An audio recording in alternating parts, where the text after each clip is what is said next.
Now this time, Jimmy Johnson Chevrolet is being pushed through the garage and at a pretty rapid pace. Mush. Trying to get out to pit road to make another run. What would be the urgency here? Yeah, this is just to simulate an actual qualifying run as much as possible. So you don't want to start the engine up in the garage area, back out, and then drive it out. That just creates more heat and temperature in the engine.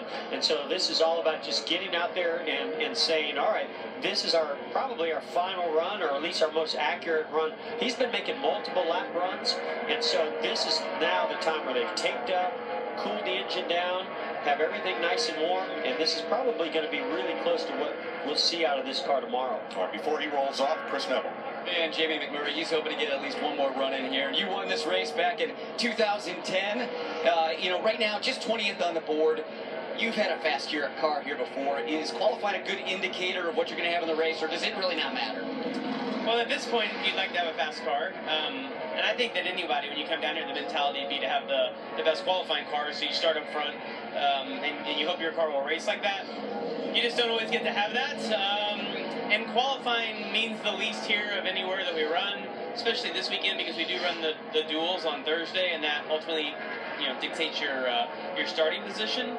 But, after I've been coming down here for a long time, and you just want to have a fast car when you get down here. There's really nothing as a driver you can do. It's all basically done at the engine shop and at the fabrication shop before you get here. But we've been working on it, and we've gotten it a little bit better. The encouraging thing, I think, for our group was to see how quick the 42 ran when they went and kind of did all the little tricks that we all do.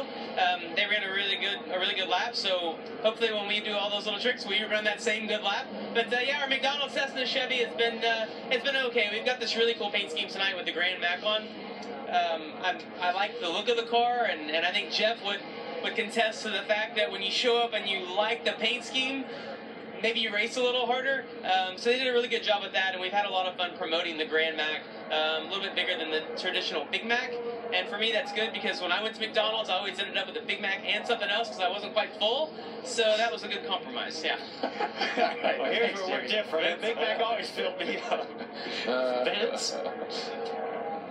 We got it all there, that's for sure. Chase, we talk about what a difference a year makes. A year ago at this time, you're getting ready to start your first Daytona 500. Of course, you went on and had a terrific season, Rookie of the Year.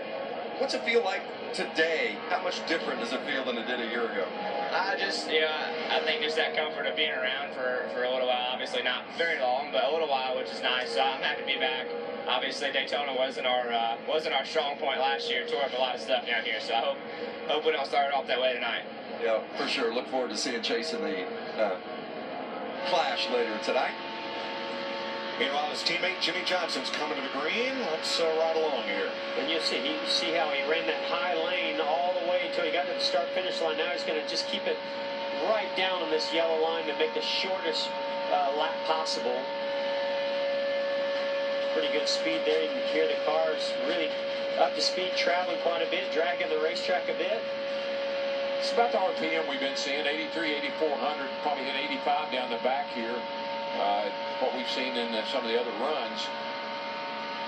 Yeah, I'd almost say that tailwind's died down, and we see a little bit of weather starting to approach Daytona. We're seeing that tailwind is not quite there like it was earlier. Of course, now it's in the corner. It's losing a little, lost a 100th there.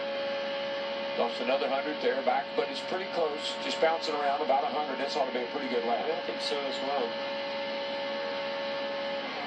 46.86. That's within 2/100ths of the quickest lap that he's run, but not a pickup from his previous run. We'll mention Martin Truex is on pit road. It took 3 hours and 10 minutes to get that car out and ready to practice. They'll be coming out shortly as we watch Eric Almirola and Richard Petty's Ford. There's a look at Truex. Runner-up in the closest Daytona 500 finish ever. 43 minutes to go in Daytona 500 qualifying practice.